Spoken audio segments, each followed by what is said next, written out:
आज हम सुनेंगे कुरुक्षेत्र के युद्धस्थल में सैन्य निरीक्षण। भाग 1। धर्मक्षेत्रे कुरुक्षेत्रे संवेता युयुत्सवः। मामकाः पांडवाश्चैव किम कुर्वत् संजय। जय श्री कृष्णा। श्रीमद् भगवद गीता एक बहुपठित आस्तिक विज्ञान है जो गीता महात्म्य में सार रूप में दिया हुआ है। इसमें यह उल्लेख है कि मनुष्य को चाहिए कि वह श्री कृष्ण के भक्त की सहायता से संवीक्षण करते हुए भगवद गीता का अध्ययन करे और स्वार्थ प्रेरित व्याख्याओं के बिना उसे समझने का प्रयास करे। अर्जुन ने जिस प्रकार से साक्षात भगवान कृष्ण से गीता सुनी और उसका उपदेश ग्रहण किया, इस प्रकार की स्पष्ट अनुभूति का उदाहरण भगवद गीता में ही है।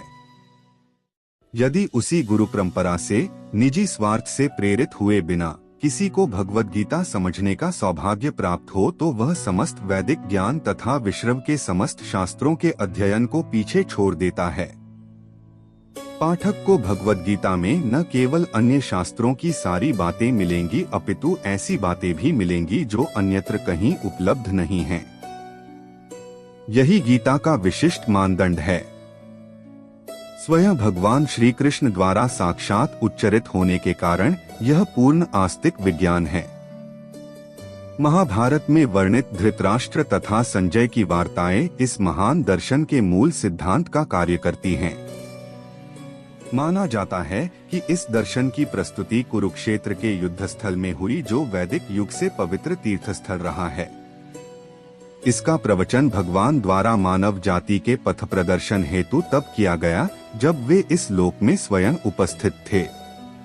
धर्मक्षेत्र शब्द सार्थक है क्योंकि कुरुक्षेत्र के युद्धस्थल में अर्जुन के पक्ष में श्री भगवान स्वयं उपस्थित थे।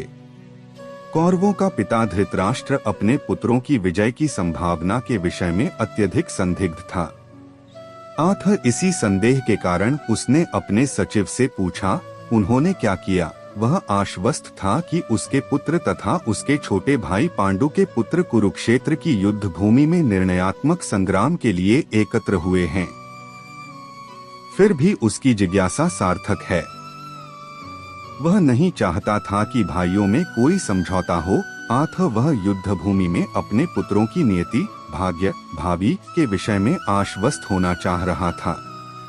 चूंकि इस युद्ध को कुरुक्षेत्र में लड़ा जाना था, जिसका उल्लेख वेदों में स्वर्ग के निवासियों के लिए भी तीर्थस्थल के रूप में हुआ है, अतः धृतराष्ट्र अत्यंत भयभीत था कि इस पवित्र स्थल का युद्ध के परिणाम पर न जाने कैसा प्रभाव पड़े। उसे भली भांति ज्ञात था कि इसका प्रभाव अर्जुन तथा पांडु के अन्य पुत्रों पर अत्यंत अनुकूल पड़ेगा क्योंकि स्वभाव से वे सभी पुण्यात्मा थे। संजय श्री व्यास का शिष्य था, अतः उनकी कृपा से संजय धृतराष्ट्र ने उससे युद्धस्थल की स्थिति के विषय में पूछा।